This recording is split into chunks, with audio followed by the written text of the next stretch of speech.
नमो नमः श्री कृष्णाय श्री वासुदेवाय जगन्नाथाय नमो नमः।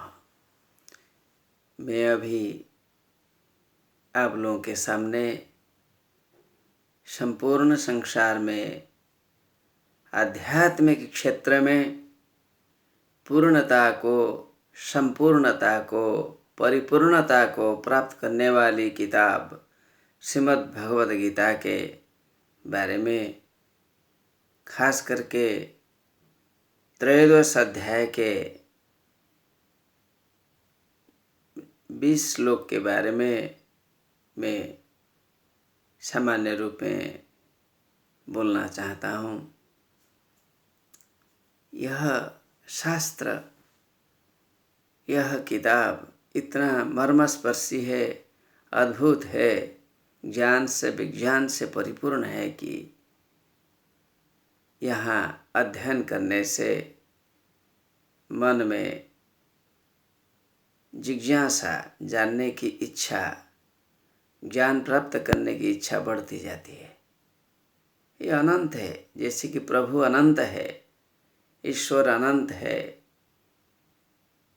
इनकी श्रेष्ठता अनंत है, उसी प्रकार इनकी बातें अनुपम है।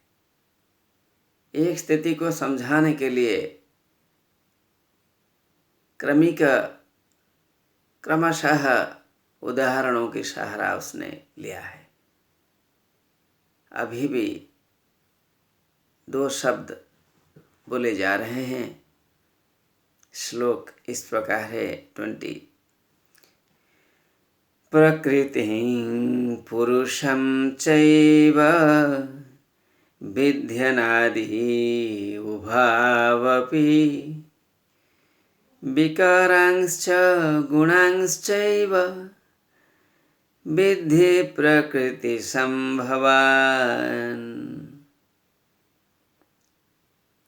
प्रकृतिं पुरुषम, जो हमारी प्रकृति है, पुरुष भी जो है, ये दोनों ही अनादि है। प्रकृति में आपके पंच महाभूत, पंच ज्ञानेंद्रिय, पंच कर्मेंद्रिय सभी उसी में चले जाते हैं, विषय इत्यादि। ये अनादि है। क्यों अनादि है? अनादि कहने का कारण क्या है? परमेश्वर से जात है, डायरेक्ट प्रोडक्ट ऑफ परमेश्वर। परमेश्वर से प्रकृति का जन्म हुआ है। पुरुषंच, और पुरुष भी अनादि है। जो हमारी जीवात्मा, हम बात करते हैं, सांस लेते हैं, लिखते हैं, पढ़ते हैं, सभी काम हम करते हैं, व्यवहारिक कार्य करते हैं, धार्मिक कार्य करते हैं, सब जीवात्मा की वजह होती है। हमारे सामने प्रकृति है, जिसके बिना हम कार्य नहीं कर सकते। हर कार्य में प्रकृति सहायता करती है। यह परमात्मा की शक्ति है। यही चीज हमें जाननी चाहिए। पुरुष भी परमात्मा का एक अंश है, श्री विष्णु का एक अंश है। जो शक्ति हमें विद्यमान है, हमें जो सद्बुद्धि आती है, विचार आता है, विवेक आता है, यह भी परमेश्वर का एक अवदान है। प्रकृति, पुरुष, ये दोनों अनादि है। न आदि अनादि, इसके आदि के बारे में हम नहीं कह सकते। परमेश्वर से ही सीधा ये गुण आए हैं, ये शक्ति आई है, जीवात्मा आया है।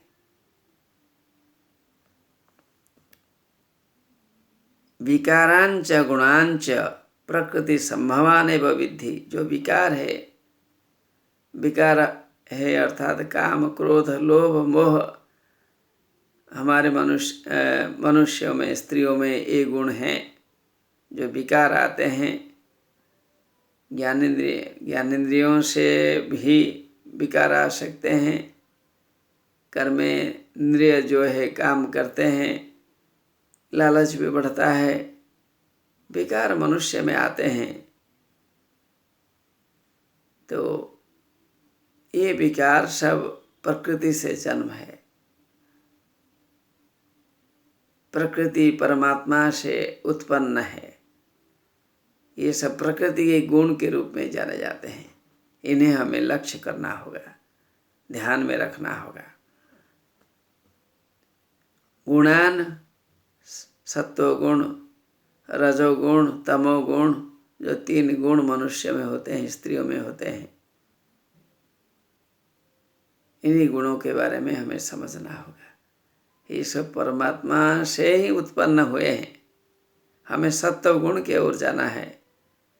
रजोगुण और तमोगुण को हमें परित्याग करना चाहिए। पवित्र भावना से हमें आगे बढ़ना है। यह चीज़ हमें ध्यान में रखना चाहिए। प्रकृति संभवान एवं विद्धि, ये सब गुण प्रकृति से संबंधित है। प्रकृति से ये सब गुण आए हैं। प्रकृति परमात्मा से आई है। इन्हीं सभी चीज़ों को ध्यान में रखते हुए, इन्हीं सभी गुणों को नियंत्रित करते हुए हमें आध्यात्मिक क्षेत्र में जाना पड़ेगा। जब आध्यात्मिक क्षेत्र में सभी दुर्गुणों को त्याग करके सद्गुण के ओर बढ़ना होगा, तो इन्हीं चीज़ों को हमें नियंत्रित करना चाहिए। नियंत्रित करने पर ही हम शुद्धता को प्राप्त कर सकते हैं। We should keep control on all these qualities.